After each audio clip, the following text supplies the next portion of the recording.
Also, he thought it was appropriate to keep that successor from coming to the White House and receiving him from the White House. Why does he get to be congratulated? Right, Why do the norms apply to him? But the point remains that 75 million Americans voted for Trump. That is the normalization. Nancy Pelosi's attendance or lack of attendance. Sunny Hostin is making headlines again with her bold and unapologetic commentary on The View, from calling out audience reactions to tackling hot-button issues like Michelle Obama skipping Trump's inauguration. She never holds back. However, her fiery remarks have sparked major backlash, with critics accusing her of alienating viewers. Recently, Hostin's critique of the 75 million Americans who voted for Donald Trump ignited intense debate. While her supporters praise her for speaking truth to power, others argue that her tone alienates audiences, turning discussions into unnecessary confrontations.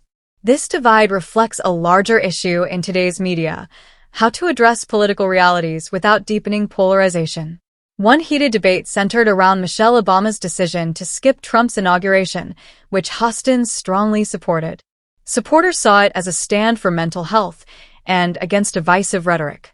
However, critics argued that it undermined the tradition of unity during the peaceful transfer of power, a cornerstone of American democracy. Oligarchs, billionaires, are sure to be in attendance, but one VIP who's skipping the event is former First Lady Michelle Obama. Michelle's rep issued a statement that the former president will attend, but not the First Lady. Is she right or wrong? Yes, Lord, she is so right.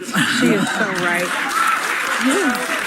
She gave us that when they go low, we must go high. She changed that one. And I think she's changed her tune. I think when they go low, you have to meet that energy and perhaps go even lower, become small like an ant and go to the earth's crust. And what I will say is, what I will say is, she said that she did not enjoy Trump's 2017 inauguration because there was no diversity, there was no color on that stage. She said there was no reflection of the broader sense of what America looks like, and many people took pictures of her, and she just wasn't in a good mood. But I want to show a clip of what she said at the DNC, which I really think hits home. For years, Donald Trump did everything in his power to try to make people fear us.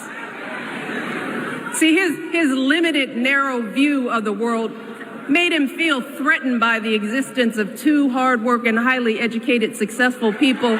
The controversy extends to the broader discussion of Trump's political normalization. Some believe that engaging with him legitimizes his rhetoric and behavior, while others argue that acknowledging his influence is necessary to respect democratic processes. This tension is mirrored in The View's panel dynamics, especially in interactions between Alyssa Farah Griffin, who advocates for unity, and Hostin, whose confrontational style often sparks friction. Hostin has also commented on the decline in news viewership, attributing it to audience fatigue with one-sided narratives. Many viewers feel alienated by media outlets that amplify extremes instead of fostering balanced discussions. This trend threatens media credibility and public trust in political discourse. Nancy Pelosi's decision to skip Trump's inauguration further fueled discussions on division and unity. While some viewed it as a political protest, others saw it as a missed opportunity to uphold democratic traditions. This debate highlights the ongoing struggle between institutional norms and personal values in politics. Presidents attend. I think it signals to the world that despite a very tumultuous political season, that America moves forward and we're going to have a safe and secure transfer of power, despite Donald Trump in 2020 and what he did after January 6th. But I think as spouse, she served her time. I don't think that she's obligated to be there.